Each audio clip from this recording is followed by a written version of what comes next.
Hello दोस्तों, आपका हमारे YouTube चैनल में स्वागत है। अगर आप हमारे YouTube चैनल में पहली बार आए हैं तो हमारे चैनल को सब्सक्राइब जरूर कीजिए। आज हम सुनाने वाले हैं ईदगाह कहानी मुंशी प्रेमचंद की। रमजान के पूरे 30 रोजों के बाद ईद आई है। कितना मनोहर, कितना सुहावना प्रभाव है। वृक्षों पर अजीब हरियाली है, खेतों में कुछ अजीब रौनक है, आसमान पर कुछ अजीब लालिमा है।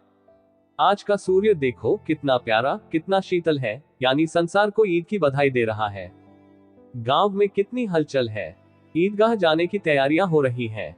किसी के कुर्ते में बटन नहीं है, पड़ोस के घर में सुई धागा लेने दौड़ा जा रहा है। किसी के जूते कड़े हो गए हैं, उनमें तेल डालने के लिए तेली के घर पर भागा जाता है। जल्दी जल्दी बैलों को सानी पानी दे दे। ईदगाह से लौटते लौटते दोपहर हो जाएगी। 3 कोस का पैदल रास्ता, फिर सैकड़ों आदमियों से मिलना भेंटना, दोपहर के पहले लौटना असंभव है।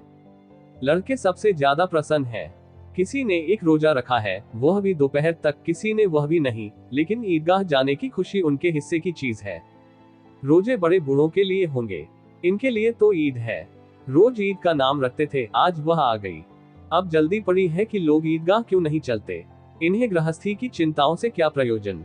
सेवैयों के लिए दूध और शक्कर घर में है या नहीं, इनकी बला से ये तो सेवैया खाएंगे। वह क्या जाने कि अब्बाजान क्यों बदहवास चौधरी कायम अली के घर दौड़े जा रहे हैं। उन्हें क्या खबर कि चौधरी आंखें बदल ले तो ये सारी ईद मुहर्रम हो जाए। उनकी अपनी जेबों में तो कुबेर का धन भरा हुआ है। बार बार जेब से अपना खजाना निकालकर गिनते हैं और खुश होकर फिर रख लेते हैं। महमूद गिनता है, 1 2 10 12, उसके पास 12 पैसे हैं। मोहसिन के पास 1 2 3 8 9 15 पैसे हैं।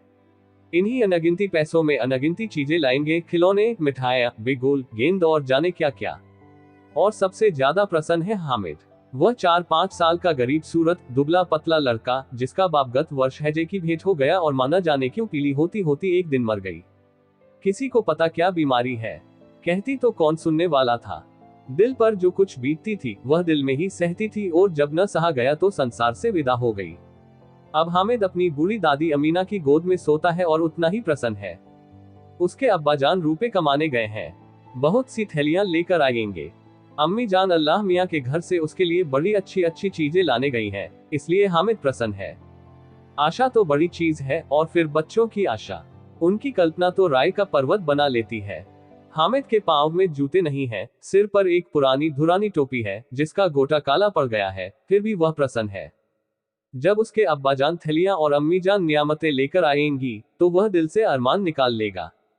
तब देखेगा मोहसिन, नूरे और सम्मी कहां से उतने पैसे निकालेंगे। अभागिन अमीना अपनी कोठरी में बैठी रो रही है। आज ईद का दिन, उसके घर में दाना नहीं। आज आबिद होता तो क्या इसी तरह ही ईद आती और चली जाती। इस अंधकार और निराशा में वह डूबी जा रही है। किसने बुलाया था इस निगोड़ी ईद को। इस घर में उसका काम नहीं, लेकिन हामिद, उसे किसी के मरने जीने से क्या मतलब। उसके अंदर प्रकाश है, बाहर आशा। विपत्ति अपना सारा दल बल लेकर आए, हामिद की आनंद भरी चितवन उसका विध्वंस कर देगी। हामिद भीतर जाकर दादी से कहता है, तुम डरना नहीं अम्मा, मैं सबसे पहले आऊंगा। बिल्कुल न डरना। अमीना का दिल कचोट रहा है। गांव के बच्चे अपने अपने बाप के साथ जा रहे हैं। हामिद का बाप अमीना के सिवा और कौन है। उसे कैसे अकेले मिले जाने दे। उस भीड़ भाड़ से बच्चा कहीं खो जाए तो क्या हो। नहीं, अमीना उसे यूं न जाने देगी। नन्ही सी जान, 3 कोस चलेगा कैसे। पैर में छाले पड़ जाएंगे, जूते भी तो नहीं है। वह थोड़ी थोड़ी दूर पर उसे गोद में ले लेती, लेकिन यहाँ सेवैयां कौन पकाएगा। पैसे होते तो लौटते लौटते सब सामग्री जमा करके चटपट बना लेती। यहाँ तो घंटों चीजें जमा करते लगेंगे। मांगे का ही तो भरोसा ठहरा। उस दिन फहीमन के कपड़े सिले थे, 8 आने पैसे मिले थे। उस अठन्नी को ईमान की तरह बचाती चली आती थी इसी ईद के लिए, लेकिन कल ग्वालन सिर पर सवार हो गई तो क्या करती। हामिद के लिए कुछ नहीं है तो 2 पैसे का दूध तो चाहिए ही। अब तो कुल 2 आने पैसे बच रहे हैं। 3 पैसे हामिद की जेब में, 5 अमीना के बटुए में। यही तो बिसात है और ईद का त्योहार, अल्लाह ही बेड़ा पार लगावे। धोबन और नाइन और मेहतरानी और चुड़ीहारिन सभी तो आएंगी। सभी को सेवैयां चाहिए और थोड़ा किसी को आंखों नहीं लगता। किस किस से मुंह चुराएगी, और मुंह क्यों चुराए। साल भर का त्योहार है। जिंदगी खैरियत से रहे, उनकी तकदीर भी तो उसी के साथ है। बच्चे को खुदा सलामत रखे, ये दिन भी कट जाएंगे। गांव से मेला चला और बच्चों के साथ हामिद भी जा रहा था। कभी सबके सब दौड़कर आगे निकल जाते, फिर किसी पेड़ के नीचे खड़े होकर साथ वालों का इंतजार करते। ये लोग क्यों इतना धीरे धीरे चल रहे हैं? हामिद के पैरों में तो जैसे पर लग गए हैं। वह कभी थक सकता है। शहर का दामन आ गया। सड़क के दोनों ओर अमीरों के बगीचे हैं। पक्की चारदीवारी बनी हुई है। पेड़ों में आम और लीचियां लगी हुई हैं। कभी कभी कोई लड़का कंकड़ी उठाकर आम पर निशान लगाता है। माली अंदर से गाली देता हुआ निकलता है। लड़के वहां से एक फरलांग पर हैं। खूब हंस रहे हैं। माली को कैसा उल्लू बनाया है। बड़ी बड़ी इमारतें आने लगी। यह अदालत है, ये कॉलेज है, ये क्लब घर है। इतने बड़े कॉलेज में कितने लड़के पढ़ते होंगे? सब लड़के नहीं हैं जी, बड़े बड़े आदमी हैं, सच। उनकी बड़ी बड़ी मूंछें हैं। इतने बड़े हो गए, अभी तक पढ़ने जाते हैं। न जाने कब तक पढ़ेंगे और क्या करेंगे इतना पढ़कर। हामिद के मदरसे में 2-3 बड़े बड़े लड़के हैं, बिल्कुल 3 कौड़ी के। रोज मार खाते हैं, काम से जी चुराने वाले। इस जगह भी उसी तरह के लोग होंगे और क्या। क्लब घर में जादू होता है। सुना है, यहाँ मुर्दों की खोपड़ियां दौड़ती हैं और बड़े बड़े तमाशे होते हैं, पर किसी को अंदर नहीं जाने देते। और वहां शाम को साहब लोग खेलते हैं। बड़े बड़े आदमी खेलते हैं, मूंछों दाढ़ी वाले। और मैमें भी खेलती हैं, सच। हमारी अम्मा को ये दे दो, क्या नाम है, बैट तो उसे पकड़ ही न सके, घुमाते ही लुढ़क जाया। महमूद ने कहा, हमारी अम्मी जान का तो हाथ कांपने लगे, अल्लाह कसम। मोहसिन बोला, चलो मनो आटा पीस डालती है, जरा सा बैट पकड़ लेंगी तो हाथ कांपने लगेंगे। सैकड़ों घड़े पानी रोज निकालती है, 5 घड़े तो तेरी भैंस पी जाती है। किसी मेम को 1 घड़ा पानी भरना पड़े तो आंखों तले अंधेरा आ जाए। महमूद, लेकिन दौड़ती तो नहीं, उछल कूद तो नहीं सकती। मोहसिन, हाँ उछल कूद तो नहीं सकती, लेकिन उस दिन मेरी गाय खुल गई थी और चौधरी के खेत में जा पड़ी थी। अम्मा इतना तेज दौड़ी कि मैं उन्हें न पा सका, सच। आगे चले। हलवाइयों की दुकानें शुरू हुई। आज खूब सजी हुई थी। इतनी मिठाइयां कौन खाता है? देखो ना, एक एक दुकान पर मनो होंगी। सुना है, रात को जिन्नात आकर खरीद ले जाते हैं। अब्बा कहते थे कि आधी रात को एक आदमी हर दुकान पर जाता है और जितना माल बचा होता है वह तुलवा लेता है और सचमुच के रुपए देता है, बिल्कुल ऐसे ही रुपए। हामिद को यकीन ना आया, ऐसे रुपए जिन्नात को कहां से मिल जाएंगे। मोहसिन ने कहा, जिन्नात को रुपए की क्या कमी, जिस खजाने में चाहे चले जाएं। लोहे के दरवाजे तक उन्हें नहीं रोक सकते जनाब, आप हैं किस फेर में। हीरे जवाहरात तक उनके पास रहते हैं। जिससे खुश हो गए उसे टोकरों जवाहरात दे दिए। अभी यहीं बैठे हैं, 5 मिनट में कलकत्ता पहुंच जाया। हामिद ने फिर पूछा, जिन्नात बहुत बड़े बड़े होते हैं। मोहसिन, एक एक सिर आसमान के बराबर होता है जी। जमीन पर खड़ा हो जाए तो उसका सिर आसमान से जा लगे, मगर चाहे तो एक लोटे में घुस जाए। हामिद, लोग उन्हें कैसे खुश करते होंगे? कोई मुझे यह मंत्र बता दे तो एक जिन को खुश कर लूं। मोहसिन, अब ये तो मैं नहीं जानता, लेकिन चौधरी साहब के काबू में बहुत से जिन्नात हैं। कोई चीज चोरी जाए, चौधरी साहब उसका पता लगा देंगे और चोर का नाम बता देंगे। जुमराती का बछवा उस दिन खो गया था। 3 दिन हैरान हुए, कहीं ना मिला, तब झक मारकर चौधरी के पास गए। चौधरी ने तुरंत बता दिया, मवेशी खाने में है, और वहीं मिला। जिन्नात आकर उन्हें सारे जहान की खबर दे जाते हैं। अब उसकी समझ में आ गया कि चौधरी के पास क्यों इतना धन है और क्यों उनका इतना सम्मान है। आगे चले। ये पुलिस लाइन है, यही सब कांस्टेबल कवायद करते हैं। रटन 5-4 रात को बेचारे घूम घूम कर पहरा देते हैं, नहीं चोरियां हो जाया। मोहसिन ने प्रतिवाद किया, ये कांस्टेबल पहरा देते हैं, तभी तुम बहुत जानते हो अजी हजरत, ये चोरी करते हैं। शहर के जितने चोर डाकू हैं, सब इनसे मिले रहते हैं। रात को ये लोग चोरों से तो कहते हैं चोरी करो और आप दूसरे मोहल्ले में जाकर जागते रहो, जागते रहो, पुकारते हैं। तभी इन लोगों के पास इतने रुपए आते हैं। मेरे मामू एक थाने में कांस्टेबल है, 20 रुपए महीना पाते हैं, लेकिन 50 रुपए घर भेजते हैं। अल्लाह कसम, मैंने एक बार पूछा था कि मामू आप इतने रुपए कहां से पाते हैं? हंसकर कहने लगे, बेटा अल्लाह देता है। फिर आप ही बोले, हम लोग चाहें तो एक दिन में लाखों मार लाए। हम तो इतना ही लेते हैं जिसमें अपनी बदनामी ना हो और नौकरी न चली जाए। हामिद ने पूछा, ये लोग चोरी करवाते हैं तो कोई इन्हें पकड़ता नहीं? मोहसिन उसकी नादानी पर दया दिखाकर बोला, अरे पागल, इन्हें कौन पकड़ेगा? पकड़ने वाले तो ये लोग खुद हैं, लेकिन अल्लाह इन्हें सजा भी खूब देता है। हराम का माल हराम में जाता है। थोड़े ही दिन हुए, मामू के घर में आग लग गई। सारी लेई पूंजी जल गई, एक बर्तन तक न बचा। कई दिन पेड़ के नीचे सोए, अल्लाह कसम पेड़ के नीचे। फिर न जाने कहां से 100 कर्ज लाए तो बर्तन भांडे आए। हामिद 100 तो 50 से ज्यादा होते हैं। कहां 50 कहां 100। 50 एक थैली भर होता है, 100 तो 2 थैलियों में भी ना आए। अब बस्ती घनी होने लगी। ईदगाह जाने वालों की टोलियां नजर आने लगी, एक से एक भड़कीले वस्त्र पहने हुए।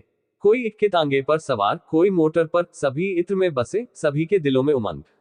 ग्रामीणों का ये छोटा सा दल अपनी विपन्नता से बेखबर, संतोष और धैर्य में मगन चला जा रहा था। बच्चों के लिए नगर की सभी चीजें अनोखी थीं। जिस चीज की ओर ताकते ताकते ही रह जाते और पीछे से बार बार हॉर्न की आवाज होने पर भी न चेतते। हामिद तो मोटर के नीचे जाते जाते बचा। सहसा ईदगाह नजर आई। ऊपर इमली के घने वृक्षों की छाया है, नीचे पक्का फर्श है जिस पर जाजम बिछा हुआ है, और रोजेदारों की पंक्तियां एक के पीछे एक न जाने कहां तक चली गई हैं, पक्की जगत के नीचे तक जहां जाजम भी नहीं है। नए आने वाले आकर पीछे की कतार में खड़े हो जाते हैं। आगे जगह नहीं है। यहाँ कोई धन और पद नहीं देखता। इस्लाम की निगाह में सब बराबर है। इन ग्रामीणों ने भी वजू किया और पिछली पंक्ति में खड़े हो गए। कितना सुंदर संचालन है, कितनी सुंदर व्यवस्था। लाखों सिर एक साथ सिजदे में झुक जाते हैं, फिर सबके सब एक साथ खड़े हो जाते हैं, एक साथ झुकते हैं और एक साथ घुटनों के बल बैठ जाते हैं। कई बार यही क्रिया होती है जैसे बिजली की लाखों बत्तियां एक साथ प्रदीप्त हो और एक साथ बुझ जाया, और यही क्रम चलता रहा। कितना अपूर्व दृश्य था, जिसकी सामूहिक क्रियाएं, विस्तार और अनंतता हृदय को श्रद्धा, गर्व और आत्मानंद से भर देती थी। मानव भ्रातृत्व का एक सूत्र इन समस्त आत्माओं को एक लड़ी में पिरोए हुए है। नमाज खत्म हो गई है, लोग आपस में गले मिल रहे हैं। तब मिठाई और खिलौने की दुकान पर धावा होता है।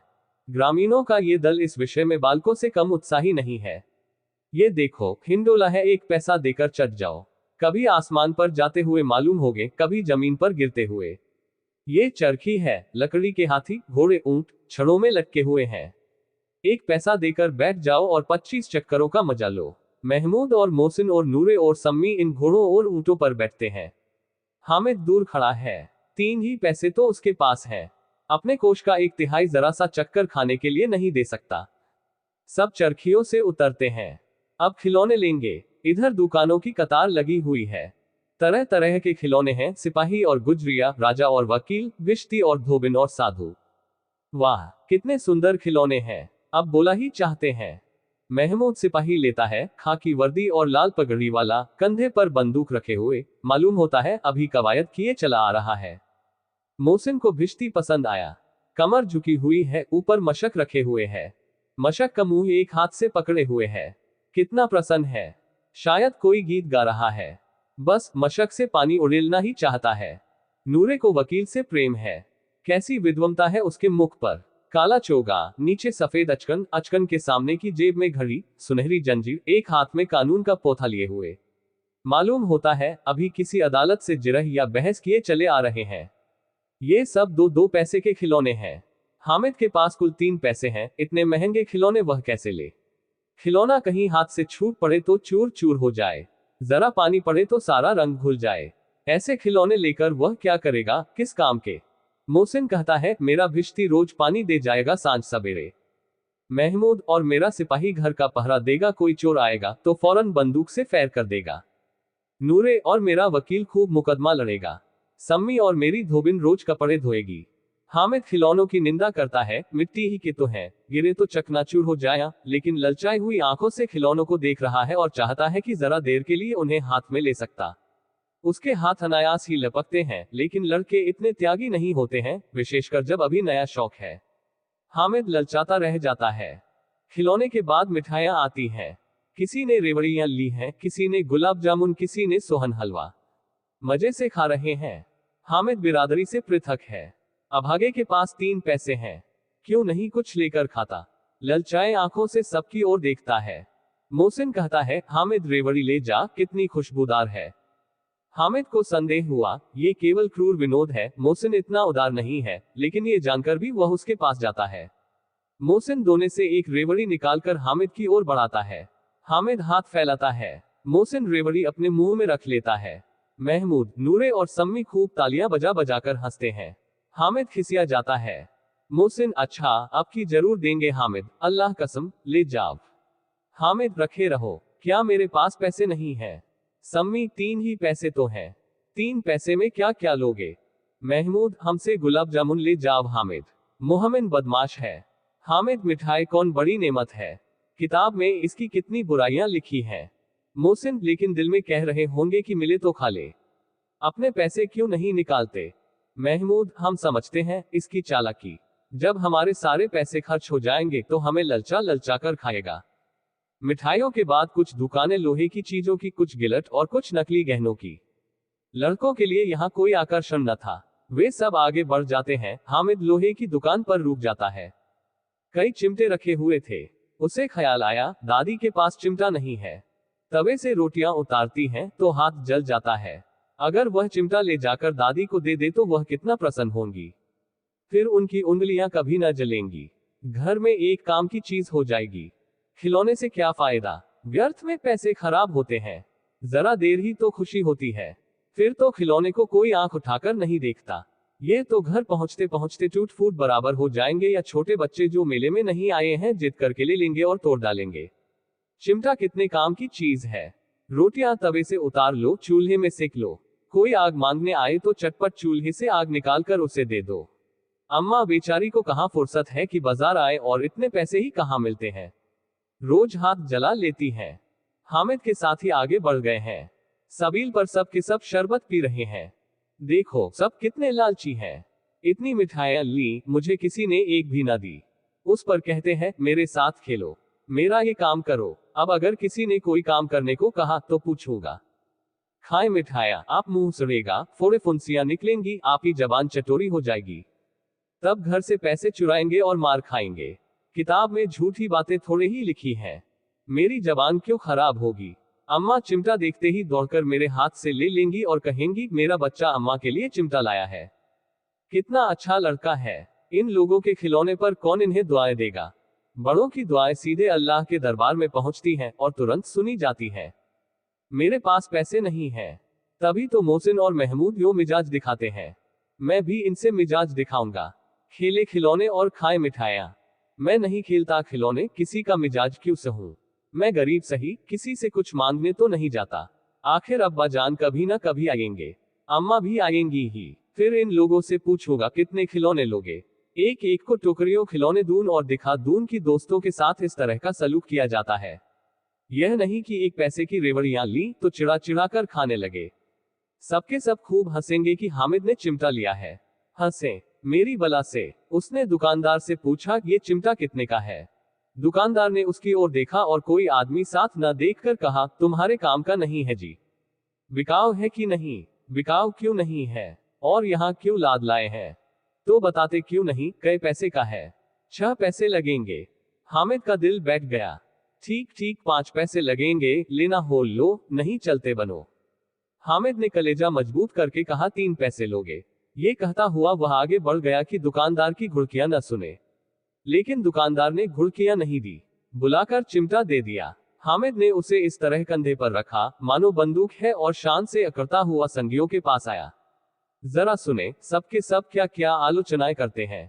मोहसिन ने हंसकर कहा ये चिमटा क्यों लाया पगले, इसे क्या करेगा।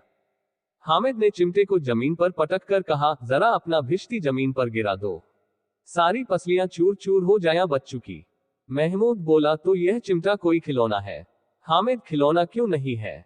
अभी कंधे पर रखा, बंदूक हो गई, हाथ में ले लिया, फकीरों का चिमटा हो गया।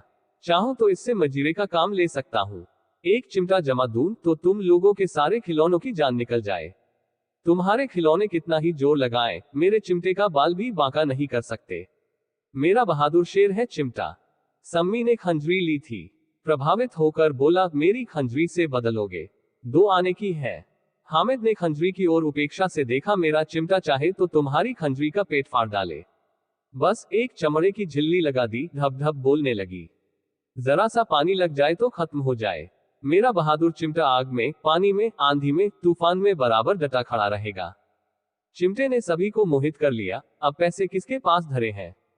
फिर मेले से दूर निकल आए हैं। 9 कब के बज गए, धूप तेज हो रही है, घर पहुंचने की जल्दी हो रही है। बाप से जिद भी करें तो चिमटा नहीं मिल सकता। हामिद है बड़ा चालाक, इसीलिए बदमाश ने अपने पैसे बचा रखे थे। अब बालकों के 2 दल हो गए हैं। मोहसिन, महमूद, सम्मी और नूरे एक तरफ हैं, हामिद अकेला दूसरी तरफ। शास्त्रार्थ हो रहा है। सम्मी तो विधर्मी हो गया, दूसरे पक्ष से जा मिला, लेकिन मोहसिन, महमूद और नूरे भी हामिद से एक एक, दो साल बड़े होने पर भी हामिद के आघातों से आतंकित हो उठे हैं। उसके पास न्याय का बल है और नीति की शक्ति। एक ओर मिट्टी है, दूसरी ओर लोहा, जो इस वक्त अपने को फौलाद कह रहा है। वह जय है, घातक है। अगर कोई शेर आ जाए तो मियाँ भिश्ती के छक्के छूट जाया, मियाँ सिपाही मिट्टी की बंदूक छोड़कर भागे, वकील साहब की नानी मर जाए, चोगे में मुंह छिपाकर जमीन पर लेट जाया। मगर यह चिमटा, ये बहादुर, ये रुस्तम हिंद लपक कर शेर की गर्दन पर सवार हो जाएगा और उसकी आंखें निकाल लेगा। मोहसिन ने एड़ी चोटी का जोर लगाकर कहा, अच्छा, पानी तो नहीं भर सकता। हामिद ने चिमटे को सीधा खड़ा करके कहा, भिश्ती को एक डांट बताएगा तो दौड़ा हुआ पानी लाकर उसके द्वार पर छिड़कने लगेगा।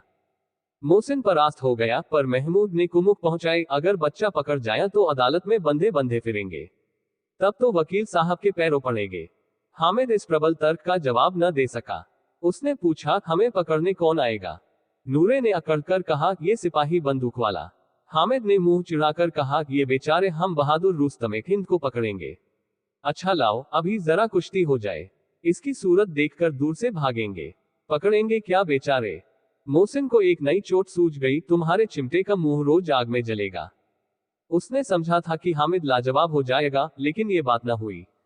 हामिद ने तुरंत जवाब दिया, आग में बहादुर ही कूदते हैं जनाब, तुम्हारे यह वकील, सिपाही और भिश्ती लौंडियों की तरह घर में घुस जाएंगे। आग में कूदना वह काम है जो ये रुस्तम हिंद ही कर सकता है। महमूद ने एक जोर लगाया, वकील साहब कुर्सी मेज पर बैठेंगे, तुम्हारा चिमटा तो बावर्ची खाने में जमीन पर पड़ा रहेगा। इस तर्क ने सम्मी और नूरे को भी सजीव कर दिया। कितने ठिकाने की बात कही है पट्टे ने। चिमटा बावर्ची खाने में पड़ा रहने के सिवा और क्या कर सकता है? हामिद को कोई फड़कता हुआ जवाब न सूझा तो उसने धांधली शुरू की, मेरा चिमटा बावर्ची खाने में नहीं रहेगा। वकील साहब कुर्सी पर बैठेंगे तो जाकर उन्हें जमीन पर पटक देगा और उनका कानून उनके पेट में डाल देगा। बात कुछ बनी नहीं, खासी गाली गलौच थी, लेकिन कानून को पेट में डालने वाली बात छा गई। ऐसी छा गई कि तीनों सूरमा मुंह ताकते रह गए, मानो कोई धेलचा कनकौआ किसी गंडे वाले कनकौए को काट गया हो। कानून मुंह से बाहर निकलने वाली चीज है, उसको पेट के अंदर डाल दिया जाना बेतुकी सी बात होने पर भी कुछ नयापन रखती है। हामिद ने मैदान मार लिया। उसका चिमटा रुस्तम हिंद है। अब इसमें मोहसिन, महमूद, नूरे, सम्मी किसी को भी आपत्ति नहीं हो सकती। विजेता को हारने वालों से जो सत्कार मिलना स्वाभाविक है, वह हामिद को भी मिला। औरों ने 3-3, 4-4 आने पैसे खर्च किए, पर कोई काम की चीज न ले सके। हामिद ने 3 पैसे में रंग जमा लिया। सच ही तो है, खिलौनों का क्या भरोसा, टूट फूट जाएंगे। हामिद का चिमटा तो बना रहेगा बरसों। संधि की शर्तें तय होने लगी। मोहसिन ने कहा, जरा अपना चिमटा दो, हम भी देखें। तुम हमारा भिश्ती लेकर देखो। महमूद और नूरे ने भी अपने अपने खिलौने पेश किए। हामिद को इन शर्तों को मानने में कोई आपत्ति न थी। चिमटा बारी बारी से सबके हाथ में गया और उनके खिलौने बारी बारी से हामिद के हाथ में आए। कितने खूबसूरत खिलौने हैं। हामिद ने हारने वालों के आंसू पोंछे, मैं तुम्हें चिढ़ा रहा था, सच। ये चिमटा भला इन खिलौनों की क्या बराबरी करेगा, मालूम होता है। अब बोले। लेकिन मोहसिन की पार्टी को इस दिलासे से संतोष नहीं होता। चिमटे का सिक्का खूब बैठ गया है। चिपका हुआ टिकट अब पानी से नहीं छूट रहा है। मोहसिन, लेकिन इन खिलौनों के लिए कोई हमें दुआ तो न देगा? महमूद, दुआ को लिए फिरते हो, उल्टे मार ना पड़े। अम्मा जरूर कहेंगी कि मेले में यही मिट्टी के खिलौने मिले। हामिद को स्वीकार करना पड़ा कि खिलौनों को देखकर किसी की माँ इतनी खुश ना होंगी जितनी दादी चिमटे को देखकर होंगी। 3 पैसों ही में तो उसे सब कुछ करना था और उन पैसों के इस उपयोग पर पछतावे की बिल्कुल जरूरत न थी। फिर अब तो चिमटा रुस्तम हिंद है और सभी खिलौनों का बादशाह।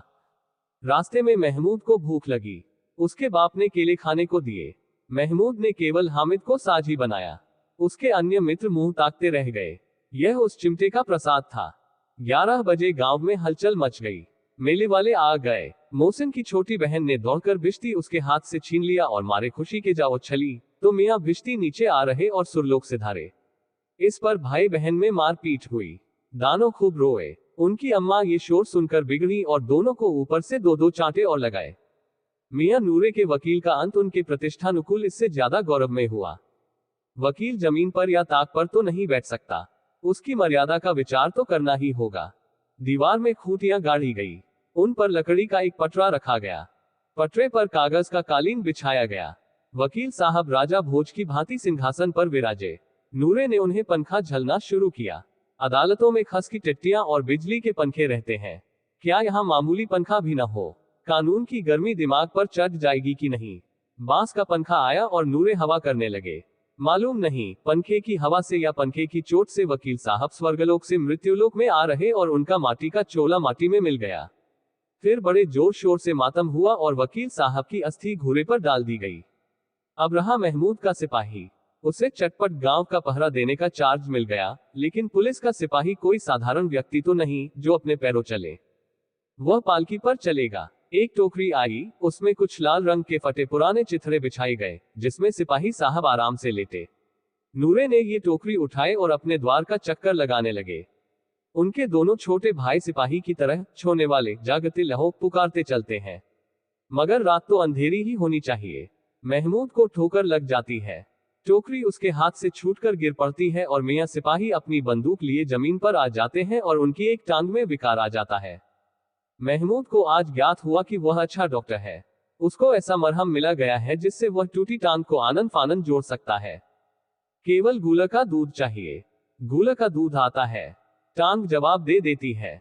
शल्य क्रिया असफल हुई, तब उसकी दूसरी टांग भी तोड़ दी जाती है। अब कम से कम एक जगह आराम से बैठ तो सकता है। एक टांग से तो न चल सकता था, न बैठ सकता था। अब वह सिपाही सन्यासी हो गया है, अपनी जगह पर बैठा बैठा पहरा देता है। कभी कभी देवता भी बन जाता है। उसके सिर का झालरदार साफा खुर्च दिया गया है। अब उसका जितना रूपांतर चाहो कर सकते हो। कभी कभी तो उससे बाट का काम भी लिया जाता है। अब मियां हामिद का हाल सुनिए। अमीना उसकी आवाज सुनते ही दौड़ी और उसे गोद में उठाकर प्यार करने लगी। सहसा उसके हाथ में चिमटा देखकर वह चौंकी। ये चिमटा कहाँ था? मैंने मोल लिया है। कै पैसे में? 3 पैसे दिए। अमीना ने छाती पीट ली। ये कैसा बेसमझ लड़का है कि दोपहर हुआ कुछ खाया न पिया। लाया क्या? चिमटा। सारे मेले में तुझे और कोई चीज ना मिली जो ये लोहे का चिमटा उठा लाया। हामिद ने अपराधी भाव से कहा, तुम्हारी उंगलियां तवे से जल जाती थी, इसलिए मैंने इसे लिया। बुढ़िया का क्रोध तुरंत स्नेह में बदल गया, और स्नेह भी वह नहीं जो प्रगल्भ होता है और अपनी सारी कसक शब्दों में बिखेर देता है। यह मूक स्नेह था, खूब ठोस रस और स्वाद से भरा हुआ। बच्चे में कितना त्याग, कितना सद्भाव और कितना विवेक है। दूसरों को खिलौने लेते और मिठाई खाते देखकर इसका मन कितना ललचाया होगा। इतना जबत इससे हुआ कैसे? वहां भी इसे अपनी बुढ़िया दादी की याद बनी रही। अमीना का मन गदगद हो गया। और अब एक बड़ी विचित्र बात हुई, हामिद के इस चिमटे से भी विचित्र। बच्चे हामिद ने बूढ़े हामिद का पाठ खेला था। बुढ़िया अमीना बालिका अमीना बन गई। वह रोने लगी, दामन फैलाकर हामिद को दुआएं देती जाती थी और आंसू की बड़ी बड़ी बूंदें गिराती जाती थी। हामिद इसका रहस्य क्या समझता?